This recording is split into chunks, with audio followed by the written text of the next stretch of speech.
Hi guys, it's your boy Rich here, back at it again. And right now we're about halfway through Baselworld 2018. So I thought I'd talk about some of the watches that impressed me enough to where I would actually buy them and wear them. But before we get started, I know I've promised you some footage and highlights of PWS, the Private Watch Society event that was held last month. And at the end of the show, I am going to include a lot of photographs of the evening where we'll get to see or have an idea of some of the watches that we worn during the evening. And when the video is finally all done, I will also put that up as well. So stay tuned at the end of the show and catch some of the glimpses of an extraordinary evening. So I'm not going to talk about the Pepsi GMT Rolex because that's been the scene stealer this year. That's dominated the headlines. It was the most anticipated watch at Baselworld this year, and rightfully so. I mean, I'm really excited about that as well, to have that model available in steel. But I wanted to talk about Tudor's GMT release in its Pepsi dial. I really like this look. I think that Pepsi dial could look really great on any watch, but Tudor released this also at the same time. The Rolex is just under $9,000, while Tudor's is at $3,500. And I know there are a lot of people that like Tudor and comment that they hate Rolex, that they hate everything that Rolex stands for. Well, if you hate Rolex, then you kind of have to hate everything that the House of Wildor stands for, including Tudor. So sometimes when I comment back, I kind of feel that it's not necessarily that we might hate Rolex, we might hate the high prices of Rolex in comparison to Tudor.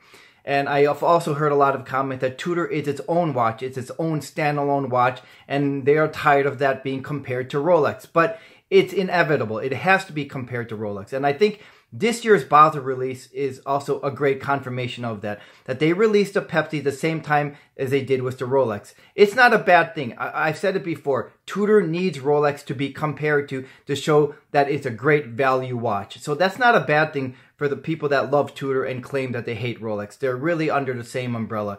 And while I haven't been a big fan of the Tudor Black Bay in its new 41mm case size, I do like the look and the function of the GMT with its Pepsi bezel. So, does that mean that I would actually buy this version of the Tudor Black Bay? Yes, I would. I really do like the look of this watch. The next watch I want to talk about is probably the one that excited me the most this year, and that's Patek Philippe's chronograph Aquanaut. And this is a big deal because this is the first chronograph available in the Aquanaut.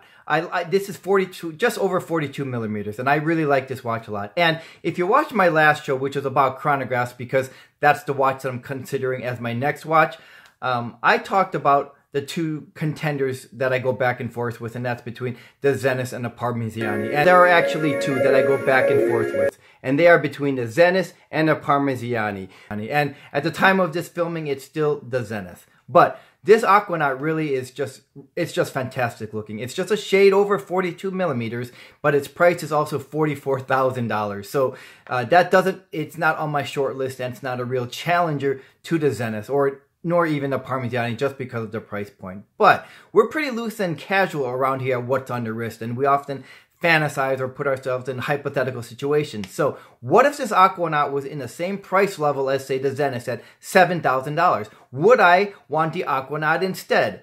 Well, I can't answer that, and I don't, because we know that part of the allure and the cachet of owning a Patek Philippe is its price point, and it's often out of reach for most of us, and that it becomes a dream watch or a grail watch for many of us because it is so out of reach. So I can't really say that if it was the same price point, I would choose this instead, because it might not look as attractive as it does now with its $44,000 price tag, if that makes sense. We're talking about quality. The quality is there, but if suddenly it were at the same price level as some of the other watches and just as attainable as all of the other watches, I'm not sure that Patek would be as alluring.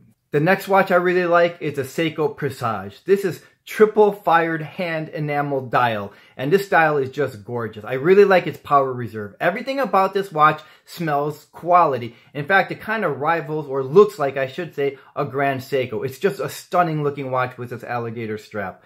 This priced at $2,300, and that's a lot for a Seiko. I don't know how many people would spend that much on a Seiko, but I like the direction of where Seiko is going. Last year, Baselworld 2017, the big announcement by Seiko is to separate the Seiko from the Grand Seiko line. And this year they've added some new watches, some newer case designs, and I'll probably talk about that in another show. But basically they are variations of the 9S movement. This year it's scene stealer to me is the Seiko Presage. Now, at $2,300 versus... We can't even, first of all, we can't even get a Grand Seiko anymore for under $5,000 for the mechanical movement. So it is a huge difference between spending $2,300 and $5,000. Would I spend $2,300 on this? I would. I think this is a stunning looking watch. And the direction of where Seiko is going is clearly trying to be more upscale and getting people to spend this much on a Seiko. The problem is to try to get people to spend $2,300 on a Seiko. But if they can do that, I think it sort of will lean them towards spending the next level, which is a Grand Seiko. So start with a couple $1,000s and work your way up to $5,000. Although for me, I didn't take those baby steps. I just went straight for the Grand Seiko. If Seiko can actually get people to spend this kind of money on a Seiko, then I think this bodes well for their Grand Seiko line. And for Seiko actually overall, because you know, Seiko has some inexpensive watches. They try to appeal to almost every price category or for every watch person. But if they can get people to spend this kind of money, I think the stigma of some of the cheaper Seikos is going to go away a little bit more, and where Seiko, maybe it won't be viewed as, oh, it's just a Seiko anymore. And this Presage is a really great start for the new direction of Seiko. The next watch is by a brand that I've always been familiar with, always knew it existed, but for some reason never seriously considered this brand, and it's Maurice Lacroix, and specifically the Maurice Lacroix Acon. I think this is just a stunning looking watch. This is more than cosmetic, meaning this is not just about looks, because the skeletized dial here is by their own true in-house movement, and I like that a lot. So you can tell it's really well decorated, and the case with this brush finishing is really sharp. This is a standout watch. This is the first time I've ever considered a Maurice Lacroix. And because it is an in-house movement, I really enjoy looking at this watch. That it is not just a cosmetic watch that we see all the time at a department store. It's priced at $7,000. And this watch looks like it could cost like between $10,000 to $12,000. But at $7,000 for an in-house movement, this watch really is a great value and a really stunning looking watch. I'm really glad that I've finally found a brand that I've never really considered up until now with this Maurice Lacroix Acon. The next watch I want to talk about is also by a brand that we're all familiar with because they make a lot of product, and that's by Victorinox, and specifically the Victorinox Enochs.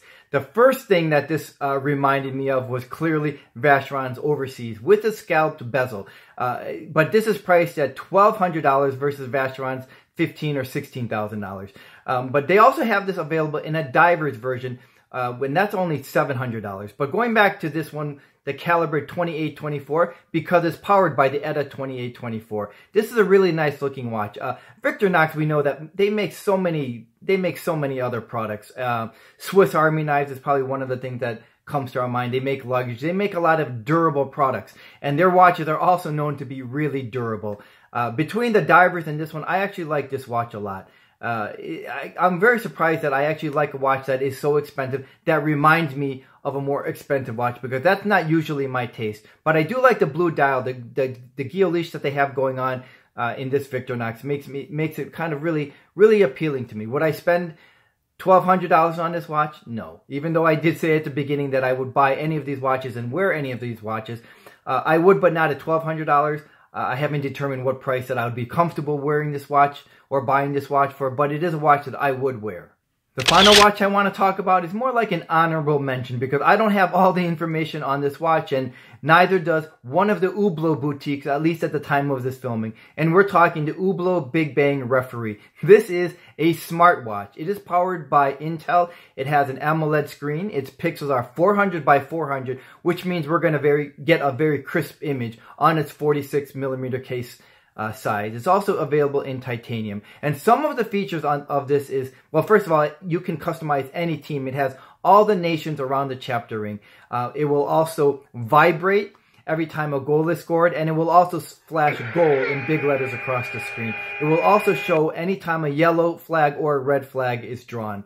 But at $7,000 for a smartwatch, what's going to happen to this watch after the World Cup is over? And that's what the Hublot boutique didn't have an answer for. Does this become like any other smartwatch? Well, for $7,000, would I want a smartwatch? Oh, heck no, even if it is an Hublot watch. If you're a fan of Hublot and you like their case design, you're going to like this watch, because this is every bit a Big Bang in titanium. So, As I said, we get pretty creative around here on what's on the wrist. So I called Hublot and asked them, what if I no longer wanted the smartwatch feature in this watch? Could I have them install one of their mechanical watches? Because at $7,000 minus the movement, I figured we could get one for about $9,000. We also know that a Big Bang with the movement costs around $12,000, $13,000, $14,000, $15,000, $16,000. So as a consumer, this would be a really good backdoor to get into, a really creative way to get a more affordable Big Bang if we always wanted a Big Bang. And the longer answer is no. So not even what's on the wrist could outsmart Hublot. Smartwatches aren't going away, and the luxury watch brands recognize this. So instead of challenging this